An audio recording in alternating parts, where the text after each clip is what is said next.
Ever feel like you're talking to a brick wall? Like, especially when you're trying to, connect with your partner. Yeah. It's like you're speaking English and they're speaking Martian, right? Well, that's kind of what John Gray's book, Men Are From Mars, Women Are From Venus, is all about. It's been a huge eye opener for me personally. Seriously, it's like I finally have a decoder ring for relationships. Okay. So the book starts off with this metaphor: men are from Mars, women are from Venus. And honestly, it's so simple, but it explains so much about why we just, clash sometimes. Yeah. It's not that we're trying to drive each other crazy on purpose or anything. It's more like we just have different operating systems. Like, I remember this one time I was having a totally awful day at work, right? And all I wanted was for my boyfriend to just listen, like, just listen. Yeah. But instead, he immediately went into problem solving mode, offering all these solutions I didn't even want. It was infuriating. And according to Gray, this is a classic Mars Venus scenario. You see, Martians, they're all about independence and fixing things. So when they see someone struggling, their instinct is to like jump in and offer a solution, right? It's their way of showing they care, even if it comes across as a little insensitive sometimes. It's like that time my brother got completely lost on this road trip and absolutely refused to ask for directions. He literally spent hours driving in circles just to prove he could figure it out himself. It was a whole thing. But the point is, it's not about being stubborn, really. It's about that deep-seated need for autonomy. Now, Venusians, on the other hand, we thrive on connection and expressing emotions. Like, for us, talking about our problems, I as the solution. It's how we process things, and how we feel supported. And yeah, sometimes we might not even be looking for a solution at all. We just want to feel heard and understood. So you can see how this sets the stage for some serious misunderstandings. The Martian's trying to be helpful. The Venusian feels ignored and uncared for. It's a recipe for disaster. And the worst part is we often don't even realize what's happening, right? We just assume the other person's being difficult or inconsiderate. When in reality, we're just speaking completely different languages. One of the most fascinating things I learned from this book is this whole concept of men being like rubber bands. Like, they need to pull away to regain their sense of independence before they can come back and be fully present in a relationship. And this makes so much sense when I think about my own experiences. There have been times when, like, my boyfriend would get really quiet and withdrawn, and I would totally take it personally, thinking he was losing interest or something. But Gray says this is just how men recharge. They need that time alone to, process their emotions and reconnect with themselves. And here's where it gets really interesting. Women often misinterpret this need for space as rejection. We think he's pulling away. He doesn't care about me anymore. But that's not it at all. It's just his Martian way of dealing with stress and maintaining his sense of autonomy. And honestly, I think this is one of the biggest sources of conflict in relationships, period. We women crave closeness and intimacy, right? And when our partner pulls away, it triggers all these insecurities. But if we can understand that it's not about us, that it's just his way of coping, it can make a world of difference. Okay, buckle up, because this next part is a total game changer. Gray talks about how men and women literally score points in relationships. But here's the thing. We score differently. For women, every act of love is equal. It's about the accumulation of all those little gestures, the thoughtfulness, the emotional support. But for men, each act of appreciation from a woman earns a point. It's about feeling valued and respected. So imagine this. A husband works late, thinking he's earning major points by providing financially. But his wife feels neglected because he's not spending quality time with her. In her mind, he's not scoring any points at all, even though he's putting in the effort in his own way. See the disconnect?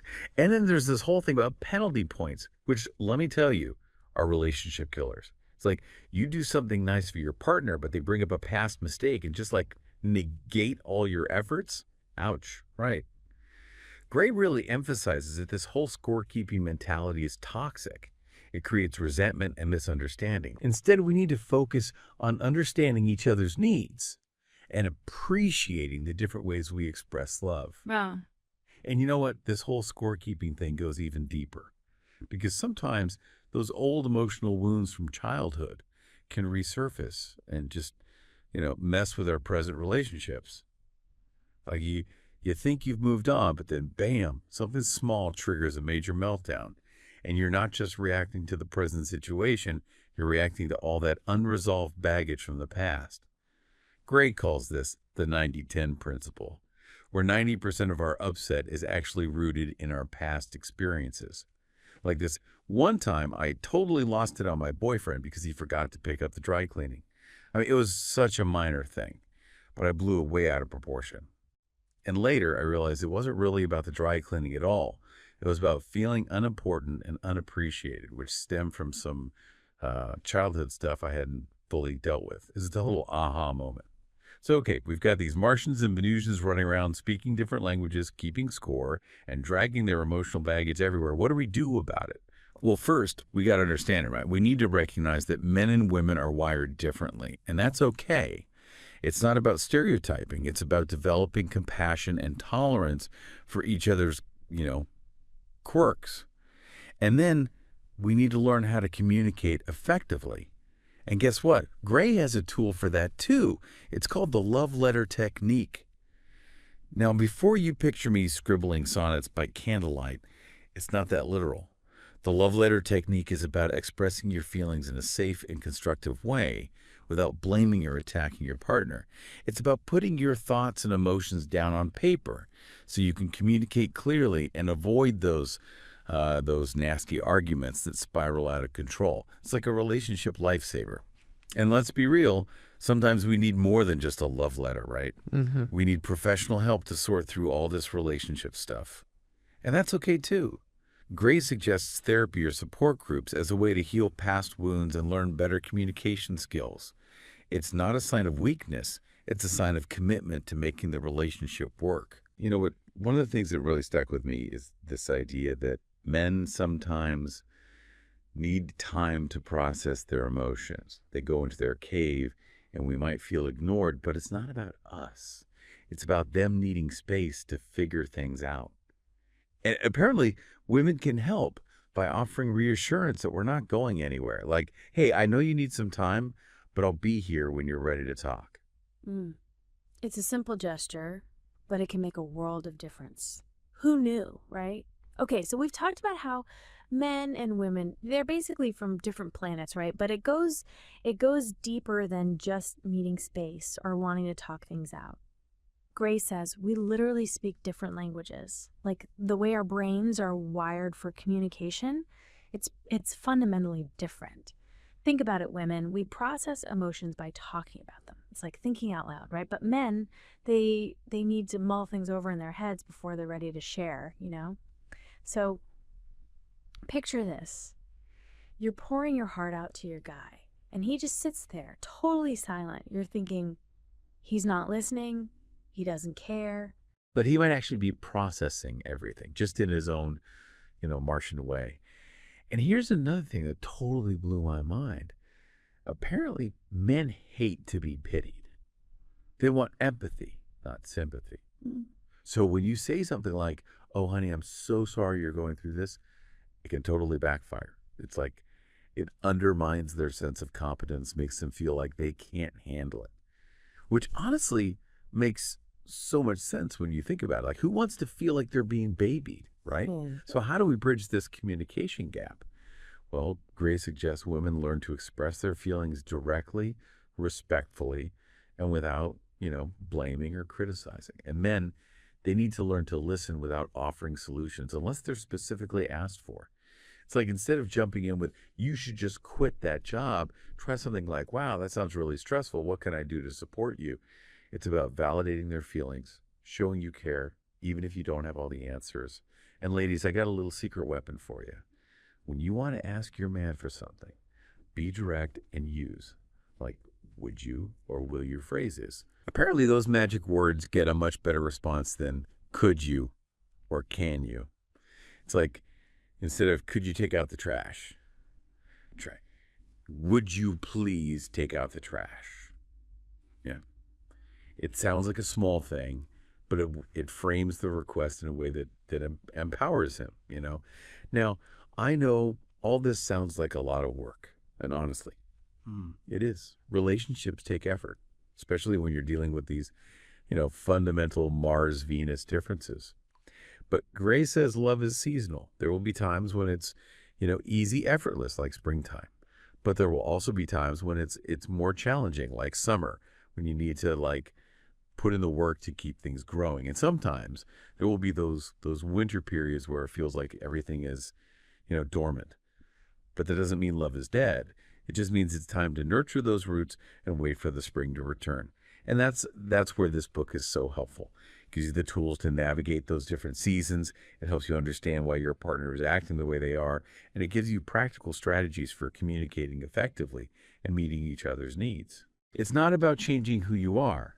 It's about learning to appreciate and respect your differences. And that, my friends, is the key to, keeping the magic of love alive.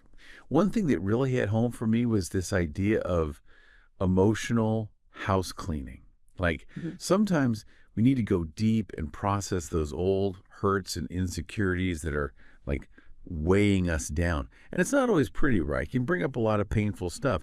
But Grace says it's essential for personal growth and for building healthy relationships. It's like you can't just sweep those negative emotions under the rug forever. Eventually they'll come out, and it's better to deal with them consciously than to let them sabotage your happiness. And sometimes we need help with that emotional house cleaning. Like we need a therapist or a support group to help us work through those tough emotions. And that's okay. It's not a sign of weakness. It's a sign of strength and self-awareness. It's like admitting you need help is the first step to getting better, right?